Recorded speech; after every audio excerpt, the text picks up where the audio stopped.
Hello student पिछले video में हमने तुकांत शब्दों के बारे में जाना और समझा। यहाँ तक हमने अपनी बुक्स कंप्लीट कर ली थी। जिन बच्चों ने बुक्स कंप्लीट नहीं करी हैं वो भी अपनी बुक्स कंप्लीट कर ले और पीडीएफ बनाकर मुझे आज शाम तक सेंड करेंगे। ओके, आज हम पढ़ेंगे पार्ट 8 अतजल बदल गया। ओके, तो स्टूडेंट ये कहानी इज़राइल की है, मतलब एक इज़राइल की लोक कथा है। ये जो पार्ट है ये इज़राइल की एक लोक कथा है और यह पार्ट पढ़ के आप बच्चों की जिद और उसके प्रभाव के बारे में समझेंगे। ओके, सोचिए और बताइए कि यदि एक दिन के लिए आपकी हर इच्छा पूरी हो जाए तो आपको कैसा लगेगा, आप क्या क्या करेंगे। तो शुरू करते हैं, चैप्टर पढ़ लेते हैं। इज़राइल के एक छोटे से शहर में एक आदमी रहता था। उसका नाम था कादिश। क्या नाम था उसका? कादिश। उसका इकलौता बेटा था, उसका एक ही बेटा था, अतजल नाम था उसका। देखने में सुंदर पर स्वभाव से आलसी था। देखने में सुंदर लगता लेकिन उसका जो नेचर था बहुत ही आलसी था। उसे स्वर्ग की कहानियाँ बहुत अच्छी लगती थी। वह हर एक से एक कहानियाँ सुनाने का आग्रह वह हर एक से, मतलब किसी से भी जो मिलता उसे ऐसी कहानियाँ सुनाने के लिए आग्रह किया करता, मतलब बार बार रिक्वेस्ट करता था, निवेदन करता था कि मुझे आप स्वर्गीय की कहानियाँ सुनाइए। वह हमेशा कहानियों और कल्पनाओं में ही खोया रहता था। कौन? जो लड़का था वो। अतजल ने सुना था कि स्वर्ग में सब आराम से रहते हैं, वहाँ किसी को कोई काम ही नहीं करना पड़ता, इच्छा करते ही हर चीज़ मिल जाती है, बच्चों को विद्यालय भी नहीं जाना पड़ता, फरिश्ते ही सारा काम करते हैं। जब अपने घर की तुलना स्वर्ग से करता तो परेशान हो जाता। यहाँ तो माँ हर समय चिल्लाती रहती हैं, हर समय डांटती फटकारती सुनानी पड़ती हैं, हर समय डांट फटकार सुनानी पड़ती हैं। अतजल सोचता रहता कि किसी तरह स्वर्ग चला जाए, लेकिन उसने सुन रखा था कि मनुष्य मरने के बाद ही स्वर्ग में जा सकता है। बस उसे मरने की ठान ली। बच्चों बहुत इंटरेस्टिंग चैप्टर लगने वाला है, तो सभी को ध्यान से पढ़ना है और समझना है ना। जो बच्चा था वो बहुत ही आलसी था और उसने यहाँ तक ठान ली थी कि स्वर्ग में जाने के लिए मुझे मरना होगा। एक दिन वह चुपचाप जाकर बिस्तर पर लेट गया। जो भी उसे उठाने आता उससे कहता, मैं तो मर गया हूँ। उसने खाना पीना भी छोड़ दिया। उसकी माँ दुखी हो गई, उसे समझाने लगी तो वह बोला, माँ तुम मुझसे कैसी बातें कर रही हो, मैं तो मर चुका हूँ। उसकी बहकी बहकी बातें सुन सुनकर घर वाले दुखी हो गए। उसकी माँ जैसे तैसे करके उसे कुछ खिलाती, पर वह दिन प्रतिदिन कमज़ोर होता गया। कई वैद्य हकीम आए मगर वे भी कुछ न कर सके। हर बात के जवाब में वह यही कहता, मैं तो मर चुका हूँ। वैद्य हकीम मतलब क्या आपको पता है कि डॉक्टर को हिंदी में वैद्य या चिकित्सक और फारसी में हकीम कहा जाता है। हकीम फारसी में हकीम कहा जाता है डॉक्टर को। पुराने ज़माने में जब अंग्रेजी की चिकित्सा की खोज नहीं हुई थी तब डॉक्टरों को इन्हीं नामों से पुकारा जाता था। पहले डॉक्टर को क्या बोलते थे? वैद्य या हकीम, है ना। फारसी में हकीम बोला जाता है। तो जो भी उसे मिलने आता तो कुछ नहीं कहता और क्या कहता था? बस मैं तो मर चुका हूँ। ये देखिए पिक्चर में, देखिए ये डॉक्टर साहब देखने हुए आए हैं, ये इसके माँ पापा हैं और ये बैठा हुआ है। अतजल के माता पिता की चिंता का ठिकाना न रहा। वे इसी चिंता में गुल रहते थे कि अपनी इकलौती संतान को कैसे बचाए। उनका बेटा अपनी बेवकूफ़ी भरी हट की वजह से मौत के दरवाजे तक पहुंच चुका था। इसके जो माता पिता थे बहुत परेशान हो चुके थे और वो बहुत अपनी तरफ से बहुत कोशिश कर रहे थे उसे समझाने की, लेकिन उसको समझ में नहीं आ रहा था और वो समझ रहे थे कि अपने बेटे की नादानी या बेवकूफ़ भरी हरकतों के कारण वो मौत के दरवाजे तक पहुंच चुका था। मतलब उसकी कंडीशन बहुत ज़्यादा क्रिटिकल हो गई थी। आखिरकार अतजल के पिता वहाँ के प्रसिद्ध चिकित्सक डॉक्टर रियोत्स के पास गए। वहाँ के जो फेमस डॉक्टर थे उसके पास गए और वहाँ जाकर उन्होंने सारी बात बताई। डॉक्टर रियोत्स ने सारी बातें सुनने के बाद कहा कि मैं उसका इलाज कर सकता हूँ, लेकिन एक शर्त है, मैं जैसा कहूँगा वैसा ही करना पड़ेगा। कादिश के पास चारा ही क्या था, उन्होंने डॉक्टर रियोत्स की शर्त स्वीकार कर ली। जिसके जो पिताजी थे वो किसी डॉक्टर के पास गए तो उन्होंने कहा कि इसको मैं ठीक कर सकता हूँ, लेकिन इसके लिए मैं जैसा बोलूँगा आपको वही करना पड़ेगा, एक कंडीशन पे आपको काम करना पड़ेगा। तो उन्होंने बोला, डॉक्टर रियोत्स के आदेश आदेशानुसार एक कमरे को सुंदर ढंग से सजाया गया।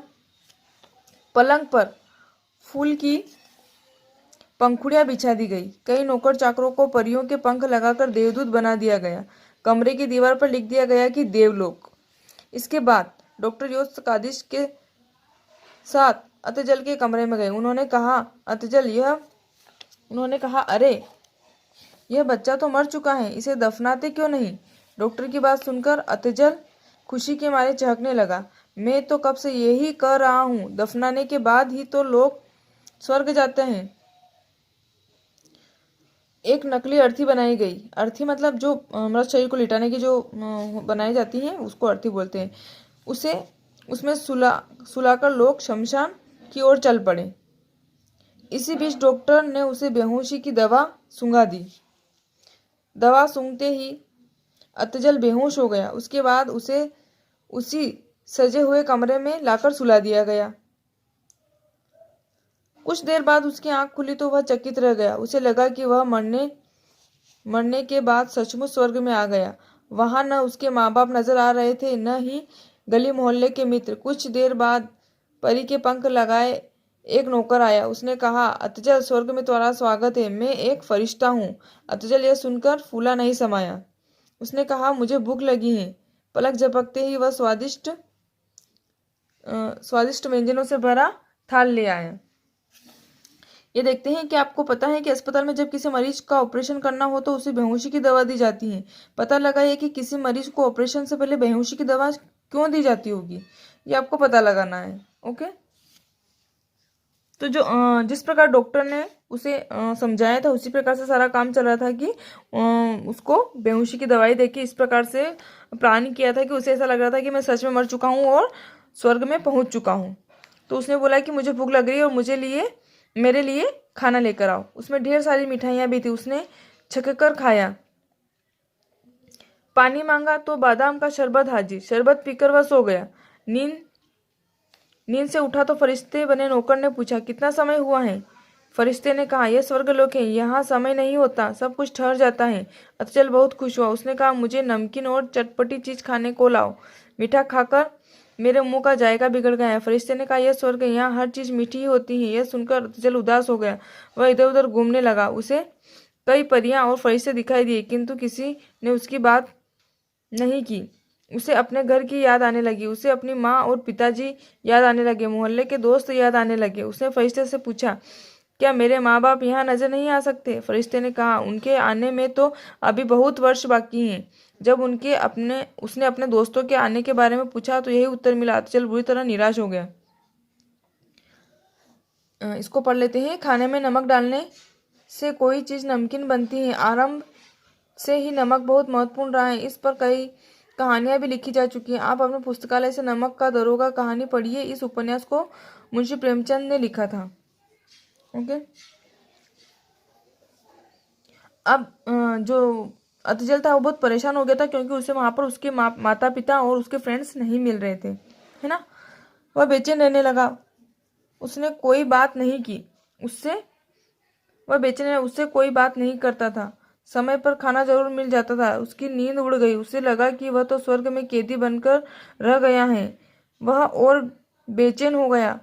अब वह रह रहकर रो पड़ता, मुझे नहीं रहना स्वर्ग में, मुझे तो घर वापस भेज दो। मैं अपने दोस्तों के साथ खेलना चाहता हूँ। मम्मी डांटेगी, कोई बात नहीं, मैं पढ़ना चाहता हूँ। उसने एक दिन गिड़गिड़ाते हुए फरिश्ते से कहा, मुझे मेरे घर भेज दो। फरिश्ते ने उत्तर दिया, जो यहाँ एक बार आ जाता है उसे हमेशा यही रहना पड़ता है, वह कहीं आ जा नहीं सकता। वैसे भी धरती पर तुम्हें सब लोग भूल चुके होंगे।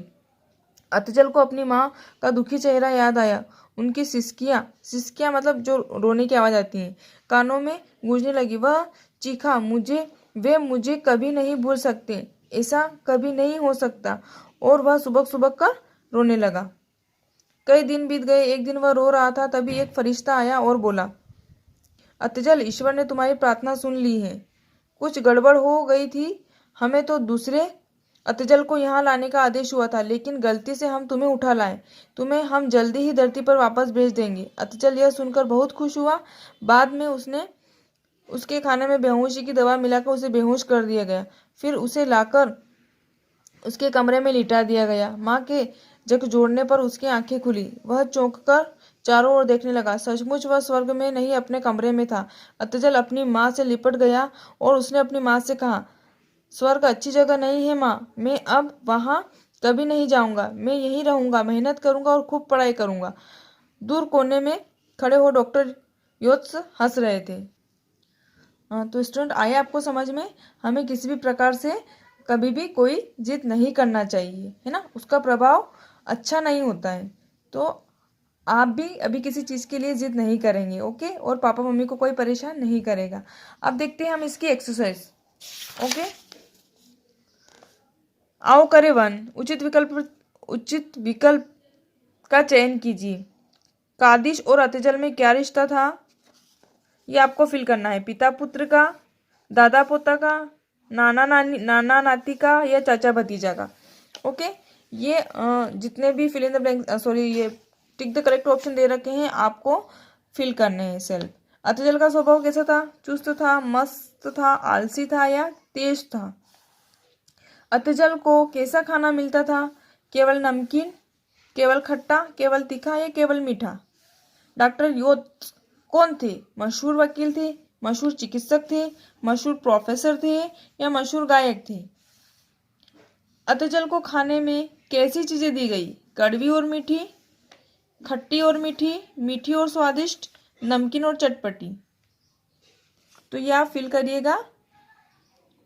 नेक्स्ट वीडियो में हम इसकी नेक्स्ट एक्सरसाइज पढ़ेंगे, ओके।